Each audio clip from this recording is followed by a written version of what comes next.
E o consultório CBN hoje recebe o urologista, o Dr. Gedson Evaristo de Santi. Doutor, seja muito bem-vindo à CBN Londrina, bom dia. Bom dia, Cláudia, bom dia, pessoal, é um prazer estar aqui. Nós vamos falar da saúde do homem, obviamente que nós vamos falar bastante sobre o câncer de próstata, mas também tem outras doenças que acometem os homens e eles precisam ficar atentos, porque ainda existe o tabu de que os homens se cuidam menos que as mulheres, né? Por isso esse Novembro Azul é tão importante.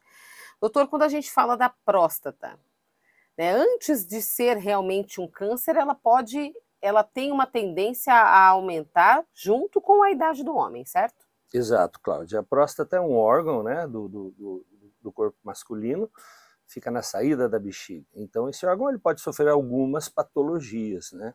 O mais famoso, que é o carro-chefe do Novembro Azul, é o câncer de próstata, mas você tem a hiperplasia prostática benigna, que é essa que você mencionou, que é o crescimento que naturalmente a próstata vai ter após uma certa idade, as inflamações como as prostatites, né, infartos prostáticos e tudo mais.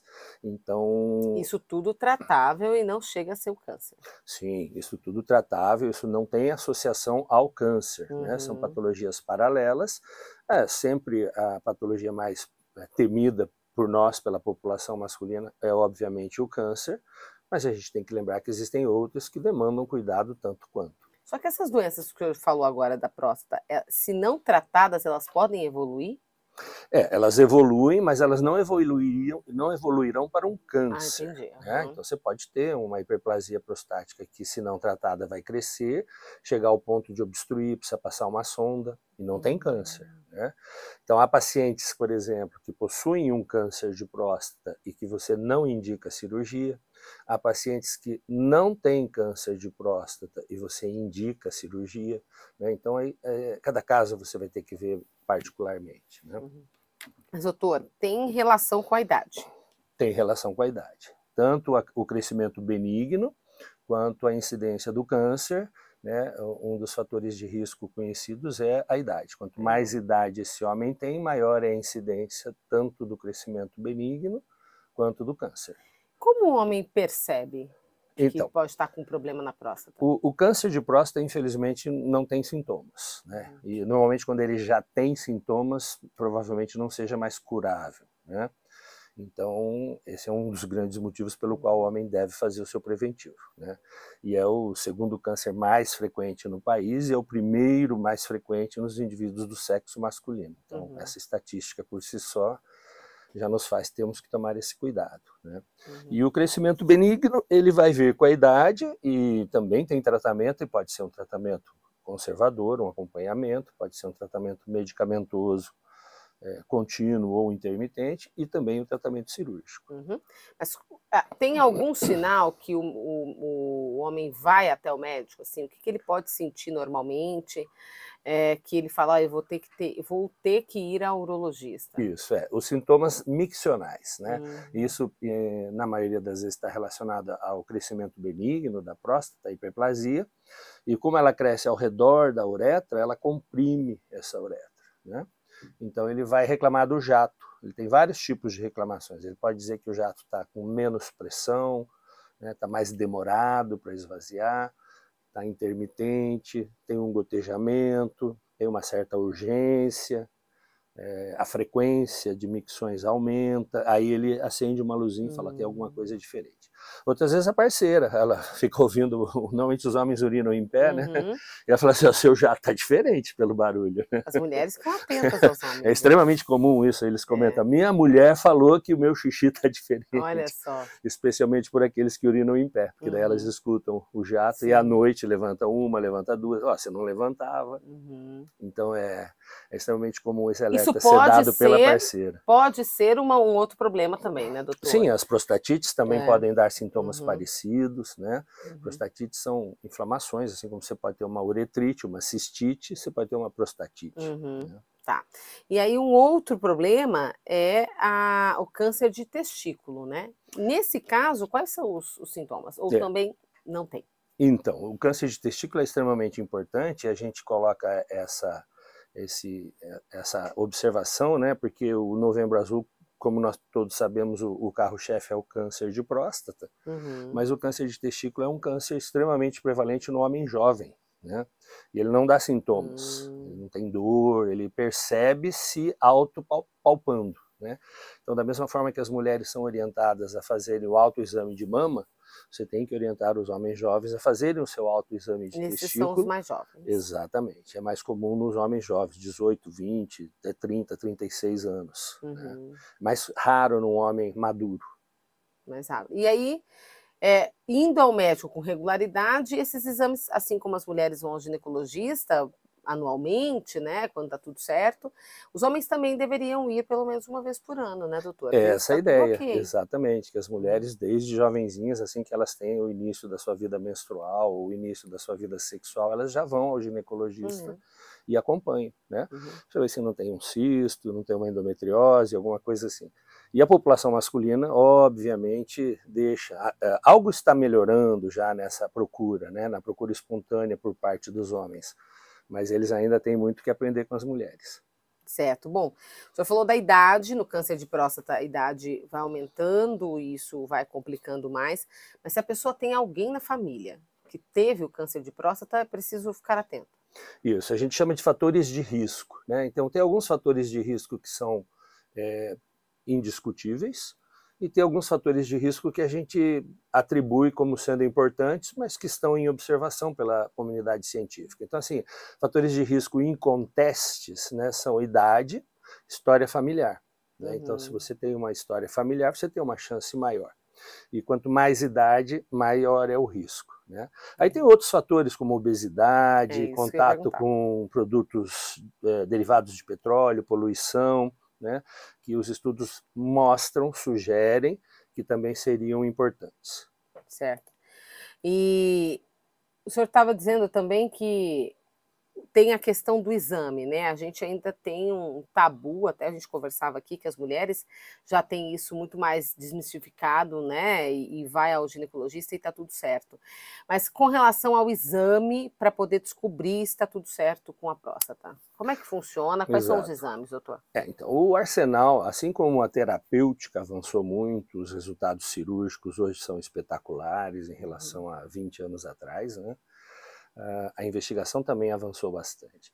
É lógico que o famoso toque retal continua sendo uma coisa importante, apesar de haver algumas contestações por algumas sociedades, como o Instituto Nacional, às vezes existe uma divergência com a sociedade brasileira quanto à importância do toque. Mas é importante, a vantagem do toque é que seja feito por um profissional que está habilitado, que tem feito com frequência, né, para poder interpretar o que encontra.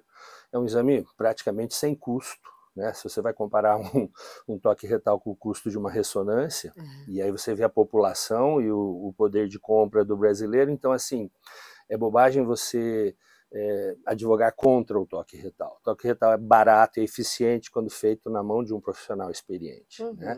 Agora, aquilo que a gente diz, se você tem um inimigo, quanto mais informações você tiver para lutar contra ele, melhor. Em alguns casos você vai precisar do toque, depois você vai pedir uma ultrassom transretal, uma biópsia, né, o PSA, que todo mundo conhece. Então você vai avançar nessa propedêutica na medida em que você ainda não está satisfeito com o resultado. Né? Então aí você vai aprofundar. Algumas vezes você faz o toque, já encontra um nódulo, faz um PSA, o PSA está alto, você já pede uma biópsia, por exemplo, né? E economiza. E o senhor estava dizendo que tem o tratamento disso, né? E hoje tem evoluído demais. Em alguns casos são cirúrgicos, outros não. Exatamente. Hoje a gente sabe que, porque o câncer de próstata ele tem uma característica, para nossa sorte, né? Ele é um dos cânceres mais lentos que existem, né? Para a sorte dos homens. Dá tempo de tratar. Exato. E hoje, né, a observação feita por nós médicos, e inclusive a decisão sempre é conjunta do médico e do paciente. Alguns pacientes que até não operaram, fizeram opção por outras terapêuticas, a gente observou que existe um leque de cânceres. Né? Então, quando você fala câncer de próstata, você não está se referindo a um tipo de câncer só. Né? Existem aqueles extremamente agressivos, existe uma parcela que não é pequena, que é uma parcela grande, por sinal, de cânceres menos agressivos. Os americanos hoje chamam de cânceres indolentes. Né?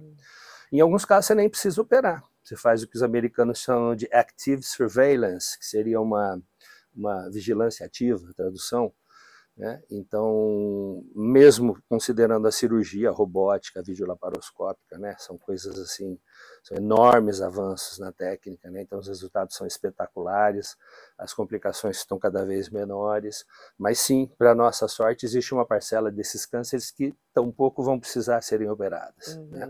Mas óbvio, isso aí são protocolos, não é o doutor que decide, né? É o protocolo baseado no que você encontrou, daí você vai seguir o que está. São casos e casos, né, doutor? Exatamente. Não dá para generalizar. Não dá para generalizar, exatamente. Nós estamos conversando com o urologista Jedson Evaristo de Santi. Doutor, saindo agora dessa questão do câncer de próstata, ou mesmo do câncer de testículo, tem algumas doenças que acometem, inclusive, homens mais jovens, né? Exato. O senhor falou, por exemplo, da varicocele, que é muito comum e em homens novos. Em homens jovens, exatamente. Você pode encontrar varicocele na infância, né? E a varicocele, ela tem uma importância, porque em uma parcela grande dos pacientes com varicocele, você tem problemas de infertilidade, né? Então é comum, às vezes o casal inicia sua vida conjugal, começa a programar sua prole, o neném não vem. Primeiro, a mulher é virada do avesso. Normalmente vai ver se o problema está com a mulher. E só depois que a mulher fala, olha, tá tudo bem comigo, vai lá. Tem uma varicocele aqui. Aí, o seu esperma tá fraco. Você tem que fazer uma cirurgia. O que é uma varicocele, doutor? A varicocele são varizes na bolsa escrotal, elas podem ser bilaterais, na maioria das vezes ela é à esquerda, né, mas pode ser bilateral. E por serem varizes, elas dificultam o retorno do sangue sujo, né, o sangue que já foi utilizado. Então esse testículo, entre aspas, ficaria intoxicado, e aí a qualidade do esperma diminuiria, né? Então a varicocele pode às vezes dar um pouquinho de dor, mas pode ser, numa imensa maioria de casos, totalmente assintomática, né? Então você só vai procurar se você vai encontrar se você procurar. Ou quando você tem essa questão da fertilidade, né? Que o casal já está tendo dificuldades, aí resolve investigar o fator masculino. Na imensa maioria das vezes é uma varicocele. E qual que é o tratamento? Na varicocele é um tratamento cirúrgico, uma cirurgia extremamente simples, né? Uma cirurgia, ela tem sua complexidade, porque precisa de microscópio, para não lesar outras estruturas do cordão, mas os resultados costumam ser bastante bons, e é uma cirurgia de baixo risco. Principalmente que são homens jovens, normalmente saudáveis, então é uma cirurgia que realmente não tem grandes mistérios. Certo. Bom, doutor, para a gente encerrar aqui nossa entrevista, gostaria que o senhor conversasse aqui com os ouvintes e a gente pudesse instruir os homens a quando é que devem ir buscar uma ajuda médica, né? Não só quando tem algum sintoma, mas por onde começar, assim, né? Realmente é um check-up, ver o que se está tudo certo, como o senhor disse, que no caso dessa varicocele, só vai descobrir, às vezes, se procurar. Exatamente. Né? Mas quando começar, doutor, com qual idade? O ideal seria, né, logo saindo da pediatria, indo para da puericultura, indo para a ebiatria, que é o tratamento dos adolescentes, né?